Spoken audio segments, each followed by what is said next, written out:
Organic compounds का molecular formula आप कैसे निकालते हो और इसकी क्या सिग्निफिकेंस होती है। नमस्ते, मेरा नाम दीप दलाल है और इस लेक्चर में हम इन्हीं प्रश्नों के उत्तर खोजने की कोशिश करेंगे।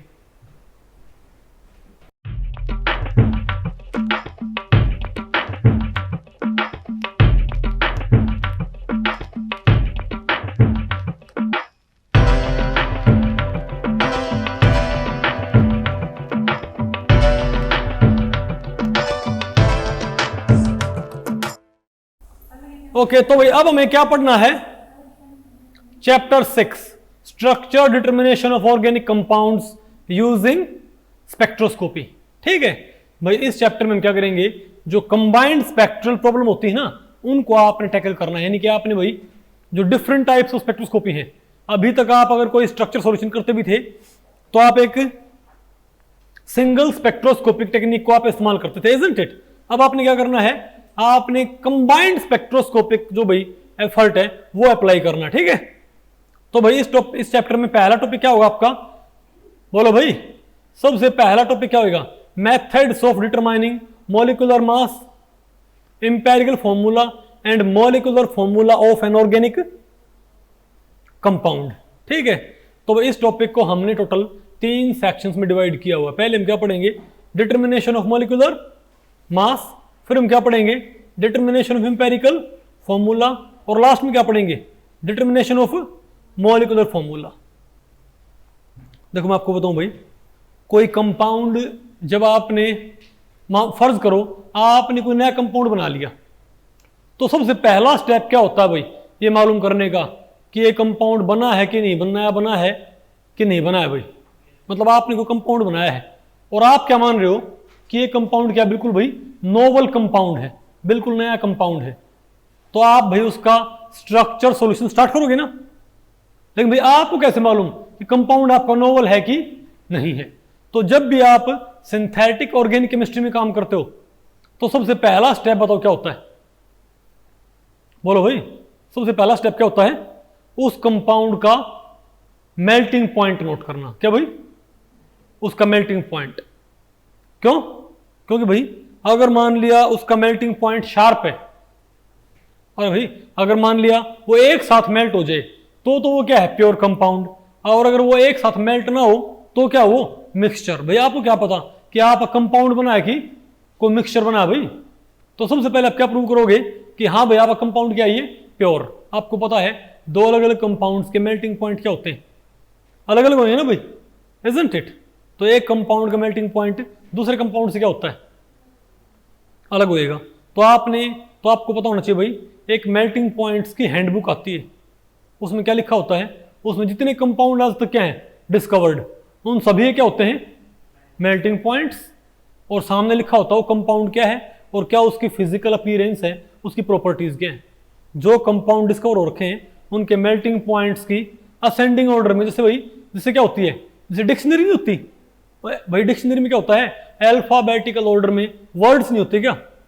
तो मेल्टिंग पॉइंट की हैंडबुक में क्या होता है? जो भी कंपाउंड आज तक डिस्कवर्ड है ऑर्गेनिक कंपाउंड, उन सभी को उनके मेल्टिंग पॉइंट के असेंडिंग ऑर्डर में रखा जाता है। ठीक है, तो यहां से हमको 2 इंफॉर्मेशन मिल सकती है भाई मेल्टिंग पॉइंट नोट करने पर। बताओ क्या क्या? आप जब उस कंपाउंड को क्या करोगे? बोलो भाई, आप उसे जब मेल्ट करोगे तो अगर एक साथ मेल्ट हो जाए तो क्या है? Pure compound. और भाई एक बार मेल्ट हो गया 400 पे, फिर कुछ बच गया भाई, फिर मेल्ट हुआ, दोबारा से मेल्ट हुआ, बचा हुआ पोर्शन 800 पे, तो हम समझ गए यहाँ पर क्या थे भाई? 2 कंपाउंड थे इसके अंदर, यानी हमारे पास प्योर कंपाउंड नहीं है। नहीं बात आपको पहले पड़ी? दूसरा, तो पहला तो भाई क्या मालूम पड़ गया? उसकी प्योरिटी। दूसरा क्या मालूम पड़ गया आपको भाई? जब आपने उस कंपाउंड को मेल्ट किया है तो उसका मेल्टिंग, मान लिया प्योर कंपाउंड है तो उसका आपको एक सिंगल मेल्टिंग पॉइंट मिल जाएगा ना। मान लिया मेल्टिंग पॉइंट क्या है? 550। तो आप क्या करोगे? उसके बाद जो मेल्टिंग पॉइंट की हैंडबुक होती है ना भाई, हो सकता है आपने उसका मेल्टिंग पॉइंट गलत नोट कर लिया हो, तो हम क्या करेंगे? तो मेल्टिंग पॉइंट जो हमारे पास क्या है? हैंडबुक, उसमें से हम क्या करेंगे? 550 के आसपास जो क्या है कंपाउंड, बोलो भाई, उन सभी की फिजिकल प्रॉपर्टीज देखेंगे भाई। समझे बात? बाकी दूसरी प्रॉपर्टीज नहीं है क्या आपको? और वो चेक करेंगे कि हमारे कंपाउंड की भाई, मान लिया आपको नजर आ रहा है कि 545 पे, 548 पे एक कंपाउंड है जो ग्रीन नजर आ रहा है भाई, हैंडबुक में क्या लिखा हुआ है कि इसकी अपीयरेंस कैसी है, ग्रीन, और आप एक कंपाउंड की अपीयरेंस भी क्या है, ग्रीनिश, तो मे भी ये कंपाउंड वही हो। उसके बाद आप उसकी दूसरी प्रॉपर्टीज, अरे भाई ऑप्टिकल एक्टिव, अगर वो ऑप्टिकल एक्टिव है तो स्पेसिफिक ऑप्टिकल एक्टिविटी या दूसरी प्रॉपर्टीज नोट करके आप क्या मैच कर सकते हो भाई कि ये कंपाउंड ये है कि नहीं है। नहीं बात आपको पहले पड़ी, अगर आपका कंपाउंड ऑलरेडी डिस्कवर्ड हो तो फर्दर उसके ऊपर काम करने कोई फायदा नहीं है। नहीं है क्या आपको? एक तो भाई एक तो फायदा होता भाई, मतलब सबसे पहला स्टेप क्या होता भाई, उस कंपाउंड को प्योर फॉर्म में हासिल करना।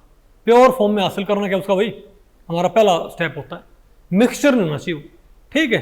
एक हम ये कर सकते हैं कि कंपाउंड की प्योरिटी को आप भाई ऐसे भी, कंपाउंड की प्योरिटी को भाई, कंपाउंड प्योर फॉर्म में आ गया तो फिर कंपाउंड बना है कि नहीं बना है ये आप फर्दर कैसे मालूम कर सकते हो भाई, एक IR स्पेक्ट्रा से भी। आपको पता है ना हर एक कंपाउंड का IR स्पेक्ट्रा क्या होता है, हालांकि अभी मैंने IR की बात नहीं की है, लेकिन हमको पता है हर एक कंपाउंड का IR स्पेक्ट्रम क्या होता है, दूसरे कंपाउंड से अलग होता है ना।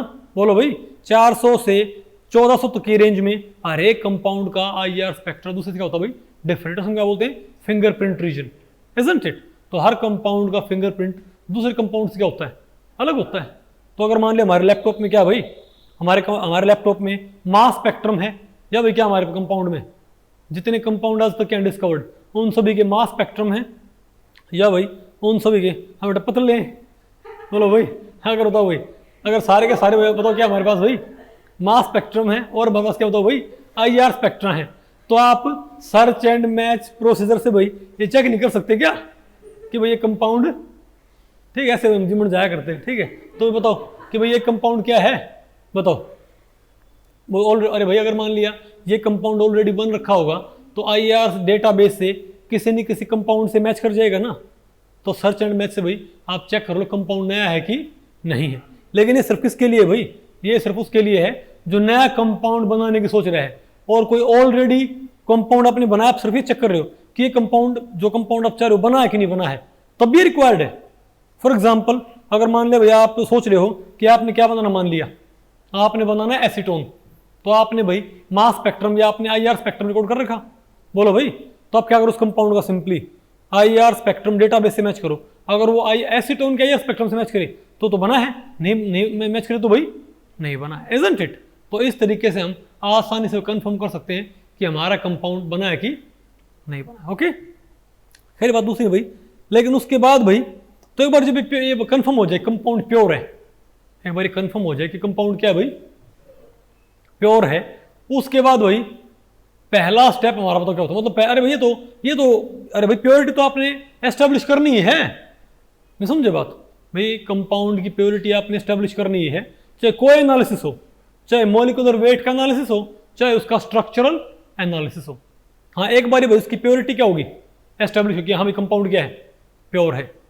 अगर प्योर नहीं है भाई, उसमें थोड़ी बहुत इंप्योरिटी है, उसे क्या करो, रिक्रिस्टलाइज, उसको भाई तब तक रिक्रिस्टलाइज करते रहो जब तक क्या आपको प्योर फॉर्म में हासिल ना हो जाए। उसके बाद क्या करना होता है भाई बताओ, बोलो भाई आपने निकालना होता उसका मॉलिक्यूलर मास। क्या अब आपको पता भाई मॉलिक्यूलर मास निकालने के कई मेथड होते हैं। एक तो भाई आपका ऑस्मोटिक, अरे भाई आपका कोलिगेटिव प्रॉपर्टी वाले मेथड होते हैं। क्या भाई कोलिगेटिव प्रॉपर्टी मेथड होते हैं, पढ़ा आपने प्रॉपर्टी पढ़े होंगे ना ज्ञानी बॉडी में। एक आपके उसके तो क्या होते हैं भाई, डिफ्यूजन मेथड होता है, और एक आपको पता भाई मॉलिक्यूलर मास में से भी निकाल सकते हैं क्या कि 2 into vapour density, 2 into vapour density. आपको पता ना वेपर डेंसिटी क्या होती है, बोलो भाई सेम वॉल्यूम किसी गैस की, जिस कंपाउंड का आपने मॉलिक्यूलर मास मालूम करना है, जिस कंपाउंड का आपने मॉलिक्यूलर मास मालूम करना है, उस कंपाउंड की सेम वॉल्यूम सेम कंडीशन पे हाइड्रोजन की सेम वॉल्यूम सेम कंडीशन से कितने गुना भारी है, उनका रेशियो, उसको हम क्या बोलते हैं, वेपर डेंसिटी। तो वेपर डेंसिटी इंटू 2 क्या होता है, मॉलिक्यूलर मास। यानी भाई हमारे पास कई सारे मेथड हैं जिनसे हम क्या मालूम कर सकते हैं भाई कि हमारे कंपाउंड का मॉलिक्यूलर मास क्या है, ठीक है। अरे बोलो, लेकिन भाई एक हमारे पास एक बहुत अच्छा मेथड कौन सा होता है बताओ भाई, मॉलिक्यूलर मास निकालने का, मास स्पेक्ट्रम। तो ये तो यही, अरे भाई कोलिगेटिव प्रॉपर्टी बेस्ड मेथड, या डिफ्यूजन वाला मेथड, या भाई वेपर डेंसिटी इंटू 2, उस कंपाउंड की vapour same volume same condition पे हाइड्रोजन की वेपर से कितने गुना भारी है, वो क्या होती है, वेपर डेंसिटी। तो वेपर डेंसिटी इंटू 2, क्या आता है, मॉलिक्यूलर मास, ऐसे भी आ जाएगा भाई। लेकिन हमारे पास एक बहुत आसान तरीका होता है, बताओ क्या मालूम करने का, आप उस कंपाउंड का मास स्पेक्ट्रम रिकॉर्ड कर ले भाई। हालांकि आप कहोगे वो तो भाई स्ट्रक्चर सॉल्यूशन में काम आएगा भाई, लेकिन स्ट्रक्चर सॉल्यूशन में तो मास स्पेक्ट्रम हेल्प करता ही करता है, लेकिन ये यहाँ भी हेल्प करता है। ओके, तो बताओ भाई जो सबसे हाईएस्ट एम, अरे भाई जो सबसे हाईएस्ट एम बाई जेड पे जो पीक आएगी ना, यहाँ पर क्या होता है M by Z mass spectrum में, और यहाँ पर क्या होता है इंटेंसिटी। तो सबसे highest M by Z peak, highest मतलब ऊंची नहीं, जो सबसे राइट साइड में आए, किन को हटा के भाई, आइसोटोपिक पीक्स को हटा के भाई, कई सारी क्या आएंगी M peaks, M peak M plus two, अगर हेलोजन है तो आपको पता है M peak M plus two M plus four M plus six भी आ सकती है, इजंट इट। लेकिन वहां से आप हाईएस्ट एम बाई जेड वाली पीक आप नोट कर ले, आइसोटोपिक पीक्स को हटा के, तो उससे डायरेक्टली मेरे पास क्या देगा, क्योंकि आपको पता मास स्पेक्ट्रम में आपने पढ़ा था भाई कि मॉलिक्यूलर मास, मॉलिक्यूलर मास और भाई मॉलिक्यूल और मॉलिक्यूलर आयन, मॉलिक्यूल और मॉलिक्यूलर आयन में सिर्फ एक इलेक्ट्रॉन का फर्क है, बाकी कोई अंतर नहीं है। तो जो मास किसका होगा, मॉलिक्यूलर आयन, वही किसका आएगा भाई, मॉलिक्यूल का आएगा। तो ऐसे भाई हमारे पास कई सारे मेथड जिनसे हम क्या मालूम कर सकते हैं। लेकिन भाई मैं आपको बताऊं, पहले हम क्या पढ़ेंगे, सिर्फ और सिर्फ मॉलिक्यूलर फॉर्मूला हासिल करना। आप चाहो तो इस मेथड को अवॉइड भी कर सकते हो। फिलहाल हम बात करेंगे भाई हम बिना स्पेक्ट्रा के क्या क्या इंफॉर्मेशन हासिल कर सकते हैं, बिना स्पेक्ट्रा के भाई हम क्या क्या इंफॉर्मेशन हासिल कर सकते हैं, और उसके बाद स्पेक्ट्रा उन इंफॉर्मेशन को कैसे स्ट्रक्चर सॉल्यूशन में, बोलो भाई, उसके बाद भाई उस इंफॉर्मेशन को बेस बनाते हुए, समझे बात, स्ट्रक्चर सॉल्यूशन को आप प्रोसीड कर सकते हो, इजंट इट। अरे बोलो, एक तो भाई ये तरीका हमारे पास। ओके, तो ऐसे हमारे पास क्या जाएगा, मॉलिक्यूलर वेट। तो भाई मॉलिक्यूलर वेट निकाले हमारे पास क्या है, कई सारे मेथड है, ठीक है। उसके बाद आपने बताओ क्या मालूम करना है, एम्पिरिकल फॉर्मूला। क्या, एम्पिरिकल फॉर्मूला। अब एम्पिरिकल फॉर्मूला हम कैसे निकालेंगे, अब एक काम करो, जो कंपाउंड आपने बनाया उसको अभी कहाँ भेज दो, एलिमेंटल। पहले आपने क्या हासिल कर लिया, अरे बोलो भाई, पहले आपने बताओ क्या हासिल कर लिया, मॉलिक्यूलर मास आपने हासिल कर लिया ना। उसके बाद हमारा नेक्स्ट बताओ स्टेप क्या होता है, उसका एम्पिरिकल फॉर्मूला हासिल करना, ठीक है। और एम्पिरिकल फॉर्मूला भाई हम बताओ कैसे हासिल करते हैं। देखो जो कंपाउंड आपने बनाया है ना, उस कंपाउंड को आप भाई किस चीज के लिए भेज दो, बताओ, एलिमेंटल एनालिसिस के लिए। जो कंपाउंड आपने बनाया है उस कंपाउंड को आप भेज दो एलिमेंटल एनालिसिस के लिए, ठीक है। तो फर्ज करो भाई कि जो कंपाउंड आपने बनाया है उस कंपाउंड में जब आपने उसको एलिमेंटल एनालिसिस के लिए भेजा, तो हमारे पास आया कि कार्बन तो उसमें कितना है 62.04%, हाइड्रोजन उसमें क्या मान लिया 10.41%, और ऑक्सीजन क्या है 27.55%, ठीक है। इसका मतलब क्या है, अगर आप 100 ग्राम कंपाउंड भेजते हो तो 62.04 ग्राम क्या है कार्बन, 10.41 ग्राम क्या हमारे पास हाइड्रोजन, और 27.55 ग्राम क्या हमारे पास भाई ऑक्सीजन, ठीक है बात। तो इसको बोलते हैं एलिमेंटल एनालिसिस। तो आपके जैसे नहीं इंसान की भाई, अरे भाई ब्लड रिपोर्ट आती है, ठीक है, तो सिमिलरली भाई बताओ हमारे पास क्या आ जाएगी, तो भाई बताओ एलिमेंटल एनालिसिस की रिपोर्ट। तो जो आपने प्योर कंपाउंड बनाया है उस कंपाउंड को आप कहाँ भेज दो, बताओ भाई एलिमेंटल एनालिसिस के लिए। तो आपके पास एक रिपोर्ट आएगी, वो बोलेंगे कि आपने जो हमको कंपाउंड भेजा है, जो पुड़िया भेजी है, समझे बात, उस पुड़िया में जो कंपाउंड है उसमें 62 ग्राम तो तकरीबन क्या है, बल्कि 62%।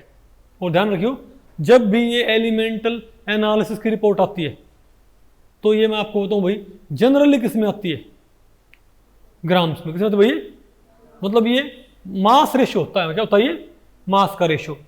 यानी अगर मान लिया आपने 1000 ग्राम, आपने 1 किलो कंपाउंड भेजा, कितना 1 किलो कंपाउंड भाई, तो क्या आएगा, तो 620 ग्राम क्या है कार्बन, 104 ग्राम क्या है, और 275 ग्राम क्या है ऑक्सीजन।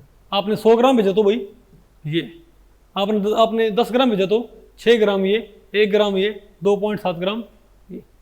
नहीं आपको भाई आपने 1 ग्राम कंपाउंड भेजा तो आ गया ना आपको ये, तो वहां से आपके पास जो रिपोर्ट आएगी, बताओ रिपोर्ट कैसे आएगी आपके पास? सिंपली बताओ भाई, ये रिपोर्ट आपके पास बताओ कैसे आएगी? कैसे भाई? मास रेशियो की, ठीक है बात, ओके, वेट रेशियो की आएगी, कितने कितने ग्राम भाई। अब इससे आपने हासिल क्या करना है? Empirical formula. लेकिन इंपीरिकल फॉर्मूला आप ध्यान रखो भाई, तो ये क्या? Percentage composition, percentage by wait है ये, परसेंटेज बाई वेट। अब किसी फॉर्मूले में डिफरेंट एलिमेंट्स, किसी इंपीरिकल फॉर्मूले में डिफरेंट एलिमेंट्स वेट रेशियो में होते हैं कि मोलर रेशियो में होते हैं। अगर मैं ये कहूं कि C2H6 है, तो इसमें इसका मतलब क्या है भाई? अगर 1 मोल मेरे पास क्या है? C2H6, तो 1 मोल क्या उसमें कार्बन, 2 मोल कार्बन इस्तेमाल है और 6 मोल क्या है? हाइड्रोजन। इनके वेट यहां पर इस्तेमाल नहीं होते। अगर मैं वेट लिखता तो 2 कार्बन में वेट कितना होता? 24। तुम ये बोलते C24H6, नहीं है क्या आपको भाई? अरे बोलो, तो ध्यान रखियो भाई। तो किसी फॉर्मूले में, किसी इंपीरिकल फॉर्मूले में डिफरेंट एलिमेंट्स बताओ कैसे होते हैं? कैसे होते हैं? मोलर रेशियो में, इजंट इट? और ये आपके पास क्या है? Weight ratio. तो इन वेट रेशियो को मोलर रेशियो में कैसे कन्वर्ट कर सकते हैं? तो एक फॉर्मूला होता है भाई, नंबर ऑफ मोल कैसे निकलते हैं? W/M, जहां पर N तो क्या है? नंबर ऑफ मोल्स, W क्या है? वेट, और भाई गिवन वेट, और M क्या है? Atomic mass. क्या भाई? विद नंबर ऑफ मोल कैसे निकलते हैं? Atomic mass, sorry gram atomic mass, या ग्राम एटॉमिक मास, या ग्राम मोलिकुलर मास, या मोलर मास। नहीं आपको है भाई? तो ये तो क्या होता है? Molar mass. एटम का भी हो सकता है ये मोलर मास भाई, मॉलिक्यूल का भी हो सकता है। नहीं बात आपको पहले पड़ी? तो सिंपल है भाई। तो बताओ, तो हमको पता है, तो कितना वेट है बताओ? तो मोलर मास, कार्बन का मोलर मास क्या होता है? 12 ग्राम। कार्बन का मोलर मास क्या होता है? 12 ग्राम। हाइड्रोजन का मोलर मास क्या होता है? 1 ग्राम। ऑक्सीजन का मोलर मास क्या होता है? 16 ग्राम।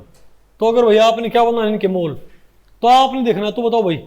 तो हमको पता है 16 ग्राम में, तो भाई 12 ग्राम कार्बन में कितने मोल होते हैं? एक में कितने? 1/12 ग्राम। और आपने जो कंपाउंड भेजा उसमें कितने ग्राम है? 62.04 ग्राम। तो बताओ भाई 62.04 ग्राम में कितने? इनटू दिस, यानी अगर मैं गिवन वेट को किससे भाग कर दूं? बोलो भाई, ग्राम, सॉरी मोलर मास से। मोलर मास का मतलब क्या होता है? 1 मोल एटम या 1 मोल मॉलिक्यूल का मास भाई। अगर मैं यहाँ पर ग्राम में एटॉमिक मास बोलूंगा तो दिक्कत रहेगी भाई, कि सिर्फ एटम है नहीं, लेकिन फॉर्मूला सब के लिए होता है, एटम्स के लिए भी और मॉलिक्यूल्स के लिए भी। तो आप क्या बोलो? मोलर मास बोलो। मोलर मास क्या होता है? 1 मोल ऑफ एटम्स, या 1 मोल ऑफ मॉलिक्यूल्स, या 1 मोल ऑफ फॉर्मूला का मास। नहीं आपको है क्या? तो बताओ भाई मोल कैसे हो? तो 62.04 ग्राम में कितने मोल आएंगे? बोलो भाई। तो 62.04/12, ये क्या हो जाएगा? 10.41/1 और 27.55/16। तो क्या करो भाई? 16 ग्राम। अरे भाई सब ग्राम में ही, ग्राम ग्राम ग्राम ग्राम ग्राम ग्राम। बोलो भाई। तो हमको पता लग गया कि हमारे कंपाउंड में कितने मोल क्या है, जो कंपाउंड हमने भेजा है उसमें कितने मोल कार्बन। बोलो भाई। तो आंसर आएगा हमारे पास भाई, बताओ, ये आएगा हमारे पास 5.17। कितना आएगा? 5.17, यानी 62.04 ग्राम में कितने मोल होते कार्बन के? 5.17 मोल। और ये क्या होते हैं? 10.41। और ये कितना आएगा हमारे पास? बताओ, 1.72। कितना? तो हमको पता लगा भाई कि हमारे कंपाउंड में डिफरेंट एलिमेंट्स किस मोलर रेशियो में है। भाई आपको मालूम पड़ा क्या? अंजलि बेटा आपको भाई हमको मालूम पड़ गया कि हमारे कंपाउंड में डिफरेंट एलिमेंट्स किस मोलर रेशियो में, ठीक है। तो आपको होगा भाई, अब जो मोलर रेशियो मालूम हो गया तो अब हम क्या बोल सकते हैं? अब तो फॉर्मूला हम क्या बोल देंगे कि C 5.17 बिल्कुल ठीक, H 10.41 और O 1.72। अब तो ये फॉर्मूला ठीक है। ये फॉर्मूला क्या बिल्कुल भाई, अब फॉर्मूले में कोई दिक्कत नहीं, क्योंकि भाई अब यहां पर आप डिफरेंट एलिमेंट्स को आप एक कंपाउंड में मोलर रेशियो में रिप्रेजेंट करने लग रहे हो भाई, इजंट इट।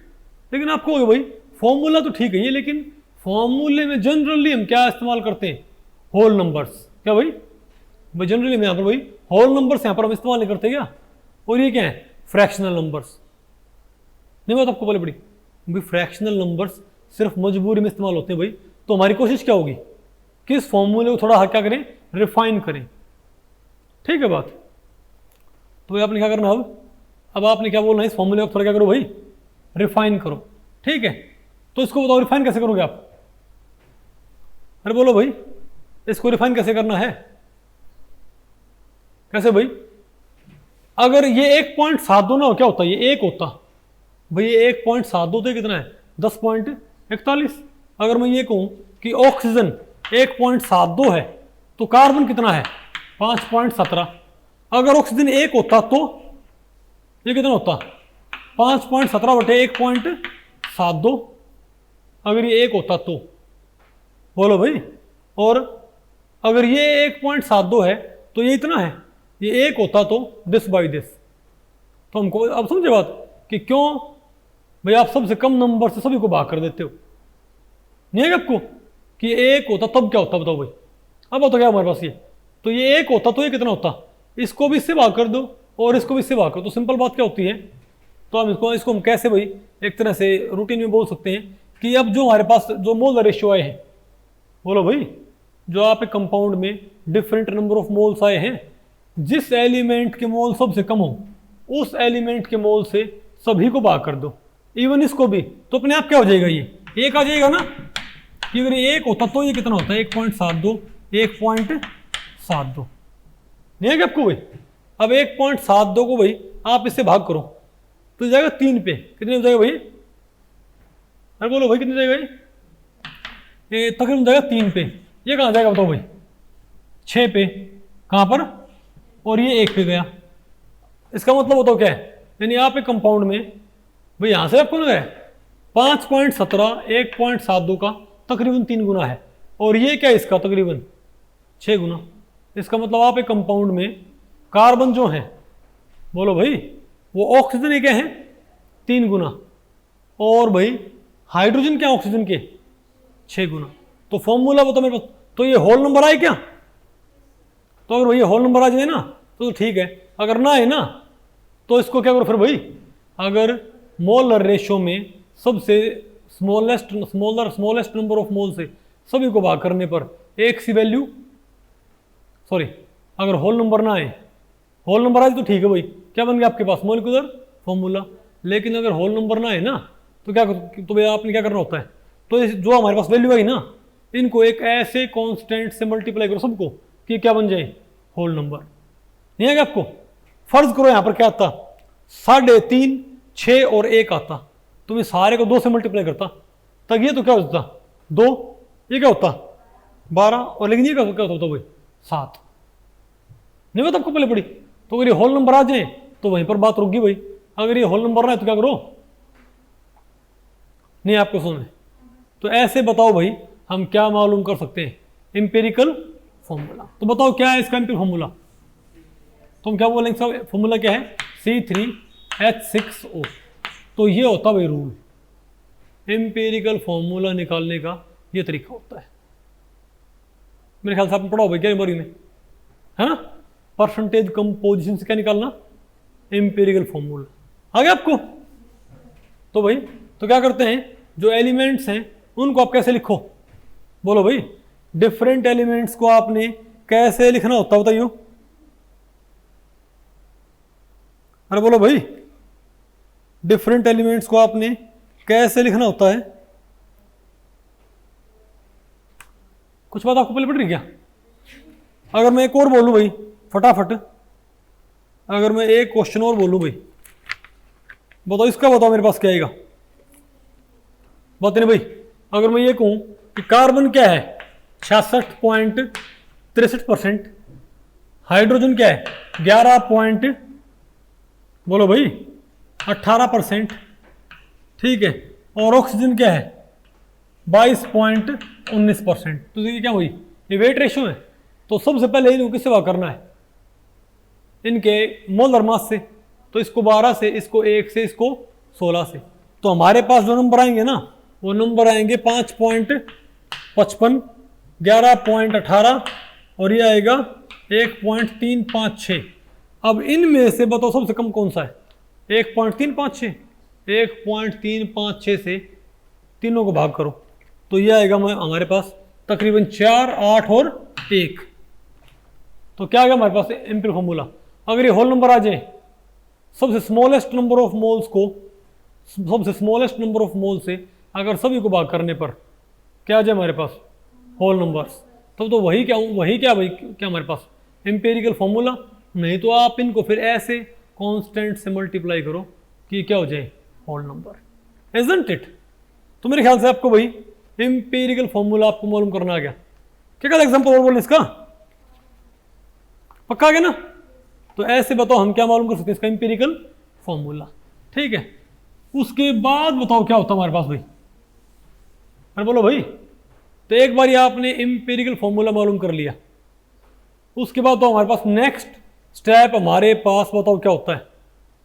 बोलो भाई। Determination of molecular formula. भाई आप बताओ, फॉर एग्जांपल हमारे पास इस परसेंटेज कंपोजिशन से मेरे पास एम्पिरिकल फॉर्मूला क्या रखा है? C3H6O रखा है ना? बोलो भाई। अब मॉलिक्यूलर फॉर्मूला निकालने के भी भाई कई तरीके होते हैं, लेकिन जो पॉपुलर तरीके हैं मैं आपको बताता हूँ भाई। एक तो होता है हाई रिजोल्यूशन मास स्पेक्ट्रम से। किससे भाई?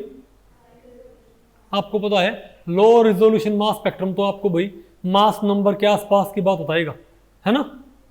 बोलो भाई।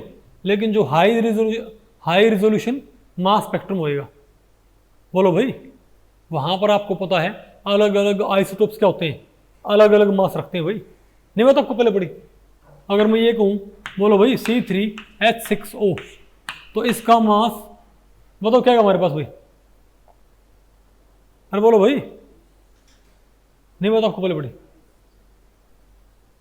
आप इसको ऐसे मानो, अगर मैं ये कहूं कि CH3 क्या? CH3 बताओ क्या हमारे पास? ये बोलो भाई। 12 दूनी 24 और 6 30। क्या ये? 12 दूनी 24 और 6 30। अब 30 मास का आप कोई और मॉलिक्यूल सोचो, ठीक है? मतलब और कोई मॉलिक्यूलर फॉर्मूला बताओ हम क्या बोल सकते हैं भाई? हम कह सकते हैं 30 मास का भाई बताओ क्या हो? CH3 CHO बताओ क्या है हमारे पास? बोलो भाई। 12 और 3 15। बोलो भाई। और 15 और 15 नहीं 15 भाई। अरे कुछ बात आपको पहले पड़ रही है? अरे भाई मैं सिर्फ क्या कह रहा हूं, अगर हमारे पास मान लिया दो, हमारे पास दो क्या हो मॉलिक्यूलर? अरे भाई हमारे पास बताओ क्या हो? हमारे पास क्या मॉलिक्यूलर फॉर्मूले, और उनका मास नंबर क्या हो? सेम। भाई हमारे पास दो मॉलिक्यूलर फॉर्मूले हों लेकिन उनका मास नंबर तो क्या हो भाई? सेम हो, ठीक है? लेकिन ये पक्की बात भाई कि उनके अंदर क्योंकि नंबर ऑफ हाइड्रोजन्स क्या होंगे? अलग अलग। हालांकि भैया फिर मुझे कोई ध्यान नहीं आ रहा, लेकिन आप इमेजिन कर लो भाई, मान लिया CH3 CH2 CH3 हमारे पास, ठीक है? तो क्या हमारे पास 12 तिया 36 और कितना गया ये? कितना इसका भाई? 44 हो गया ना? ठीक है। अब 44 मास का हमारे पास कोई ऑक्सीजन वाला क्या है कोई मॉलिक्यूल? मान लो भाई हमारे पास क्या है? CH3 बोलो भाई, CH3 C double bond O बोलो भाई, और बताओ CH3, इसका मास तो क्या बनता है हमारे पास? इसका कितना? 44। इसका कितना भाई? 44 है। इसका कितना आएगा? इसका तो आएगा 58 आएगा ना? अरे 12 तिया 36, ठीक है, कोई बात नहीं। अगर हम ये कहें CH3 CHO कितना बनता है बताओ? 12 दूनी 24, 24 और 4 28 और 16 कितना? और ये कितना बन रहा था? इतना तो नहीं बनना चाहिए भैया। 12 तिया 36 और 8, 12 तिया 36 और 8 भाई 44 है ना, और ये क्या था हमारे पास 12 दूनी 24 और कितना है भाई 44 है नहीं भी 12 दूनी 24 और 6 24 और 4 28 28 और 16 भाई हमारे पास ओ है कितना आ गया भाई 44 आ गया। तो बताओ ये दिक्कत क्या है भाई, इनका मास बेसिक क्या है, इनका मास नंबर बेसिक क्या बराबर है, ठीक है, लेकिन इनका भाई इनका आई, लेकिन इसमें नंबर ऑफ हाइड्रोजन क्या अलग अलग नहीं है क्या, इसमें अलग और इसमें अलग, तो इनका भाई इनका आइसोटोपिक मास क्या होगा भाई, क्या इनका आइसोटोपिक मास भाई डिफरेंट नहीं है क्या, इजंट इट, तो इनका आइसोटोपिक मास क्या भाई डिफरेंट, तो हाई रिजोल्यूशन मास स्पेक्ट्रम में ये अलग अलग क्या करेंगे भाई पीक प्रोवाइड करेंगे स्लाइटली डिफरेंट, नहीं मैं तुमको पहले पढ़ी, तो इसका आइसोटोपिक मास क्या होगा अलग होगा, इसका आइसोटोपिक मास क्या होगा, इनका मास नंबर बेसिक क्या होगा 44, तो लो रिजोल्यूशन स्पेक्ट्रोफोटोमीटर में तो आपको भाई 44 के आसपास ये आंसर मिलेगा, ठीक है बात, लेकिन हाई रिजोल्यूशन स्पेक्ट्रोफोटोमीटर में बताओ क्या भाई आपको 44 पॉइंट समथिंग मिलेगा भाई, तो वो एक्यूरेट मास इसके आइसोटोप जो है भाई उनको जोड़ने पर आता, मान लिया तो ये वाला है, और अगर मान लिया अरे मान लिया एक्सपेरिमेंटल मास,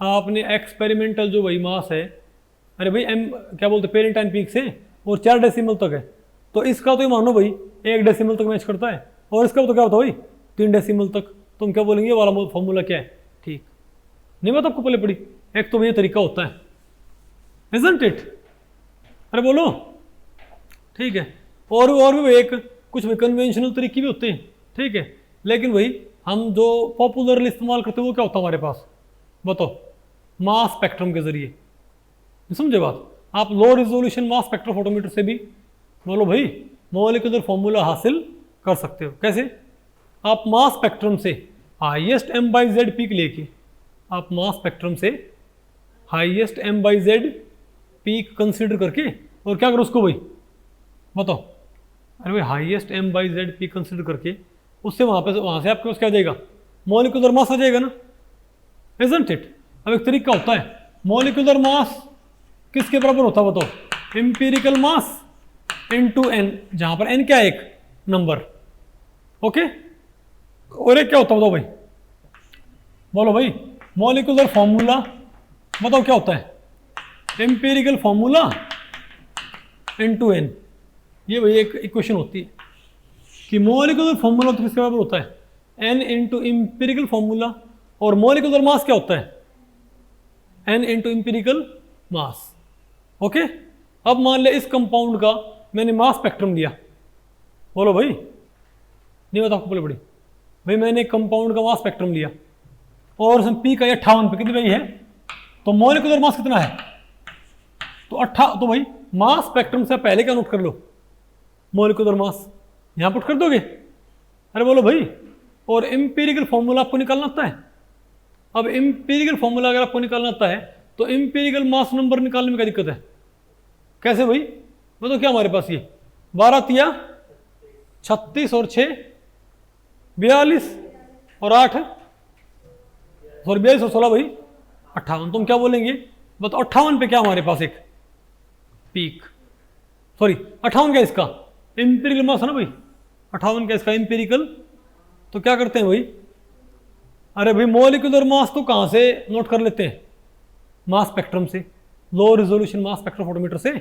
और एम्पिरिकल मास कैसे कैसे निकाल लेंगे भाई, एम्पिरिकल फॉर्मूला से, क्या आप एम्पिरिकल मास नंबर निकाल सकते हैं क्या, तो यहां पर क्या लिखो, ये 58 है मान लिया, तो n अपने आप क्या रहा आपके पास 1 नहीं यार आपको भाई, अगर यहां पर 106 होता और यहां पर क्या होता 53, तो यहां क्या होता 2, तो आप भैया देखो, तो अरे भाई मॉलिक्यूलर मास कहां से निकाल लो मास स्पेक्ट्रम से, भाई एक बारी मास स्पेक्ट्रम से आप क्या मालूम कर लो मॉलिक्यूलर मास, और जब मॉलिक्यूलर मास आपको मिल जाए उसके बाद क्या करो यहां पर एम्पेरिकल मास, ये बताओ कहां से निकालोगे आप एम्पेरिकल फॉर्मूला से, ठीक है बात।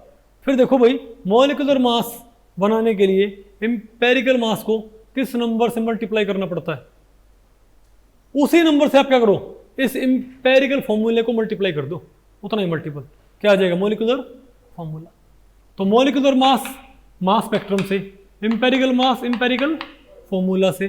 तो देखो n कितना आया, जो n यहाँ आया उसको यहाँ रेप्लिकेट कर दो, n यहाँ से फिर यहाँ पर क्या कर दिया, रेप्लिकेट। अब इंपेरिकल फॉर्मूला हमको पता है तो अपने आप क्या हो जाएगा, मॉलिक्यूलर फॉर्मूला। नहीं है क्या आपको? तो ऐसे बताओ हम क्या मालूम कर लेंगे, मॉलिक्यूलर फॉर्मूला। नहीं है क्या आपको? तो बताओ भाई, आ नहीं आपको ये?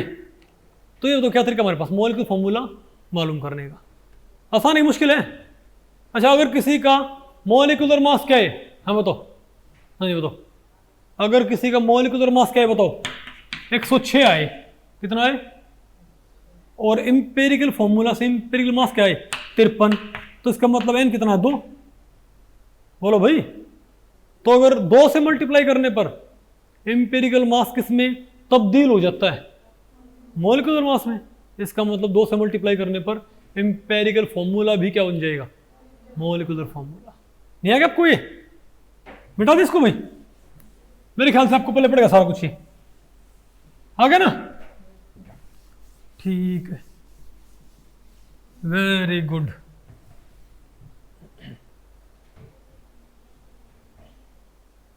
आ गया? तो भाई इस लेक्चर में इतना ही। अगर इस लेक्चर के बारे में आपके कुछ प्रश्न या सुझाव हैं तो आप मुझे नीचे कमेंट सेक्शन में पूछ सकते हैं, मैं उनके उत्तर देने की पूरी कोशिश करूंगा। तो ठीक है, मिलते हैं अगले लेक्चर में, तब तक के लिए नमस्ते।